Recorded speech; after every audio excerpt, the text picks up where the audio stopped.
chị và các bạn thân mến, Tây Ninh nơi dừng chân du khách với rất nhiều điểm đến hấp dẫn và lý thú. Trong số phát sóng kỳ trước thì chương trình đã cho quý vị và các bạn thấy được điều đó tại điểm đến Ma Thiên Lãnh. Còn trong số phát sóng kỳ này thì Tuyết Vân và Mạnh Tiến lại tiếp tục cho quý vị và các bạn thấy được Tây Ninh còn là một nơi níu giữ chân du khách với sự hào sảng, tư duy dám nghĩ dám làm của người nông dân gắn liền với nền nông nghiệp trên vùng đất Tây Ninh đầy nắng và gió này.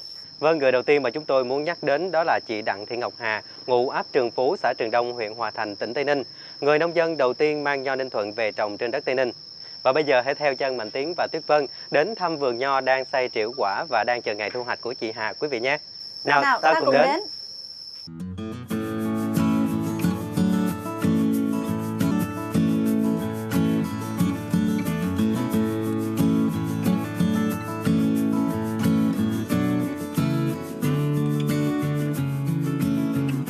Chị Hà đã mạnh dạn chuyển đổi cơ cấu cây trồng từ trồng hàng bông sang trồng nho theo tiêu chuẩn Việt Gáp. Hiện nay vườn nho của chị Hà có hơn 3.000 gốc nho đang cho trái chín và đợi ngày thu hoạch. Theo ước tính cho lần thu hoạch này là 1 đến 2 tấn nho. Chỉ mất 30 phút để di chuyển từ thành phố Tây Ninh tới vườn nho nhà chị Hà, tiết kiệm chi phí mà vẫn được thưởng thức những quả nho Ninh Thuận tại mảnh vườn rộng gần 1 hectare của chị Hà. Đằng xa xa, những chùm nho đang lủng lẳng trên cành. Chúng tôi đã thấy hình ảnh của chị Hà đang tỉ mỉ tỉa và tạo cành cho cây nho. Em chào chị ạ. Dạ, chào hai em. Em là Mạnh Tiến, còn bạn này là Tuyết Vân.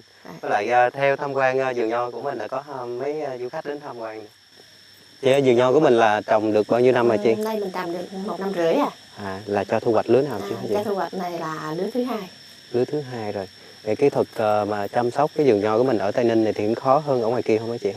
Cũng khó hơn tại vì mình mới mà mình nắm bắt được cái thời tiết của nó ở đây nó cũng hơi khó khăn hơn ngoài kia chút. Nãy giờ là chị đang làm cái công đoạn gì ở trong cái vườn này ha? Ví dụ như mình đi là mình coi những mấy trái mà nó hơi đều đẹp á, mình hơi xấu là mình tỉa bỏ. Như là mấy trái mà nó bị nứt bị này kia rồi mình cũng bỏ luôn hả chị? Còn mấy cái lá mà nó bị sâu hay là bị úa gì đó mình có bỏ không? Mấy cái lá này á thì lá già mấy cái lá già mình mới lặt bỏ, còn mấy lá non là mình để mình dưỡng để mình nuôi cây. Còn mấy cái cành mà nó bò như thế này thì mình cứ để nó bò tự do hả chị? Để nó bò, khi nào mà mình cắt cành làm trái mình mới cắt bỏ. Mà em đang thấy trên tay của chị là cầm một bó dây ni lông để làm gì hả? Mình để cột những mấy cái cành này nè. Mấy cái cành mình cố định nó lại trên sợi dây đúng không? Mình cố định lại cho gió nó đừng có lai đi á. Cây nho thích nghi với những nơi có độ ẩm thấp và lượng mưa ít. Chính vì thế, để mang nho về Tây Ninh trồng, ngoài việc phải đảm bảo kỹ thuật, đòi hỏi chị Hà phải nắm bắt được thổ nhưỡng nơi đây cùng với cách chăm sóc để cây có thể sinh trưởng, phát triển và cho trái đạt năng suất cao. Wow, Mạnh Tiến ơi, những cái chùm nho dễ thương quá à. Mà Tuyết Vân cảm thấy muốn ăn đúng không? Chị ơi, bây giờ tụi em ăn thử được không chị? Chưa, cái đó là nho đó chưa chín. Mình để cho nó chín thêm một chút xíu nữa nó mới ngọt. Mà tụi em vô trong vườn này có được quyền để hái mấy trái nho này không chị? Ăn thì cũng được nhưng mà ăn chỉ tính tiền. Vậy sao đây Mạnh Tiến mình đâu có đem tiền theo đâu? Đúng rồi, bây giờ tụi em không có đem tiền theo làm sao vậy chị? Không sao, thì bây giờ em ăn đi rồi làm công cho chị trừ. Tụi em có thể làm công để mà mình nhận lại mấy cái chùm nho này đúng không chị? Đúng rồi. Vậy thì tụi em làm những cái việc gì để mà ví dụ như mình tỉa lá nè, mình lãi tược nè. Đó, mình lãi những cái tược như vậy mình bỏ rồi mình cột những cái cành này lên. Đây những cái cây nho này nè, mình cột cho nó đứng lên. Đúng rồi.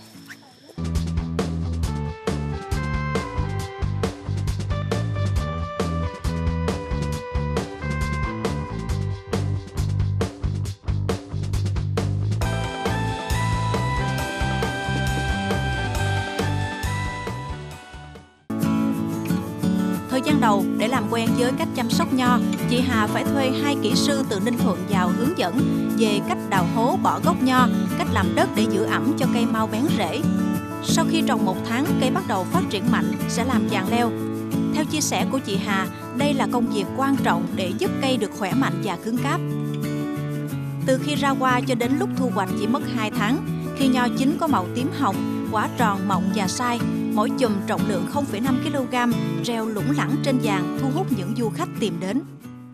Thì anh cứ nghĩ rằng là chỉ có Ninh Thuận mới có nho.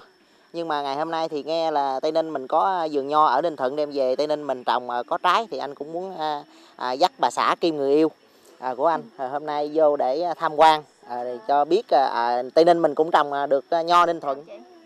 Cảm giác mình đến đây thì rất là lạ lẫm mà mình còn biết thêm được một món nữa là lá nho mà ăn với thịt cừu nướng cũng rất là ngon.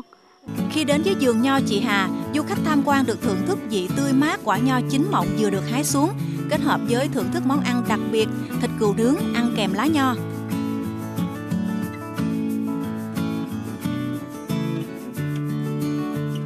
Đây, lá nho thì có thể ăn sống, nhưng mà là cái nho này ăn không có được, tại vì nó có vị đắng. Bây giờ thì theo chân Mạnh Tiến cùng chị Hà đi qua cái vườn nho mà mình để ăn lá ha. Rồi, đây là cái nho ăn lá. Ăn lá là cái lá của mình nó sẽ trắng nè, đọt trắng nè ha, là mình ăn được. Còn cái lá này là đọt đỏ, là đọt của nó đỏ như vậy hả chị? phân biệt, đúng rồi. Lá nho ngoài việc ăn sống thì còn có thể làm chua để dành ăn kèm với các món nướng, giúp giảm độ ngấy và kích thích vị giác khi ăn.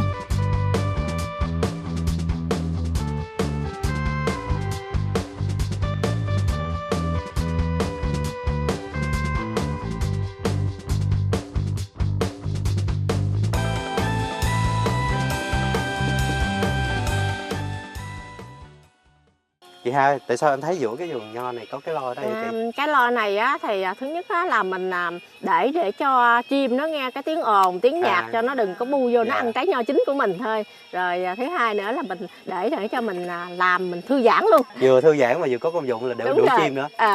Này lần đầu tiên mà Tuyết Vân được nghe những cái cách mà chăm sóc vườn cây và bằng âm nhạc như thế này. được làm mà được nghe nhạc nữa. Nho bây giờ làm công như vậy là đủ ăn nho được rồi đó. Rồi cho em hai em hộp cái rổ để đi cắt nho ha. Rồi mỗi em một cái kéo luôn.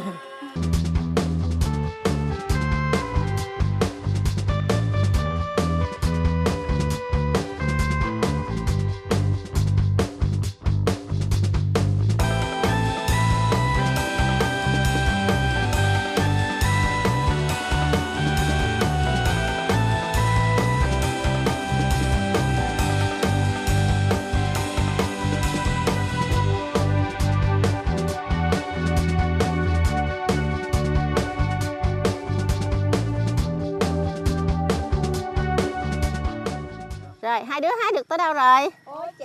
Dạ cũng được khá rồi chị. Ồ, hái mà nhiêu đây còn ít lắm á. Dạ tại vì em không biết là cái trái nào nó đủ cái độ chín để mà mình hái, cái nào là cái trái sống á. Thì mình hái những mấy trái mà nó chín đỏ như vậy nè. Dạ. Là mình hái ăn được. Là như vậy là được hết rồi hả chị? Được rồi. Chị ơi, mấy cái trái này mình có thể ăn sống và mình còn làm thêm được cái gì nữa không ha?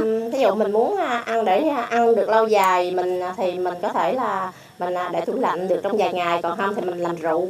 Rượu có thể làm rượu được hả chị? Đúng rồi, làm rượu là thay vì nước ép trái cây á, dạ. là mình để mình uống cho bổ tim mạch, dưỡng da, đẹp da. Wow. Nhiều công dụng. Cái cách làm như thế nào hả chị? Thì chút xíu mình vô trỏng chị hướng dẫn cho em làm rượu. Dạ. Chị Hà ơi, bây giờ nguyên liệu mình đã có sẵn rồi thì cách làm như thế nào hả chị?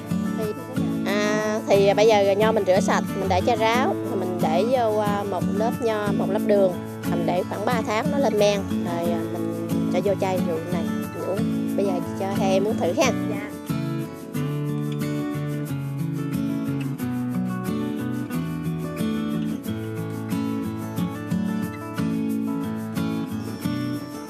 Wow, cái nước nho này rất là ngon nha quý vị. Nó có một cái vị thơm nè, thơm của cái mùi nho và nó hơi thanh chua, nhưng mà cái vị của nho nó không có quá chua và nó rất là ngọt nữa.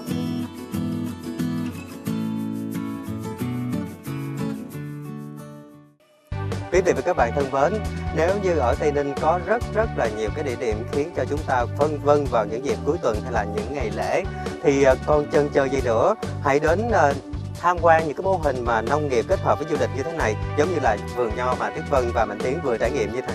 Đúng rồi quý vị và các bạn, khi mà chúng ta hái những cái trái nho tươi tại vườn và thưởng thức cái cảm giác rất là ngon và ngọt thanh mát như thế này, khác hẳn với lại chúng ta ăn những cái trái nho mà được mua ngoài chợ, đúng không? Đúng rồi, khi mà đã hái để lâu rồi thì nó sẽ khác ạ.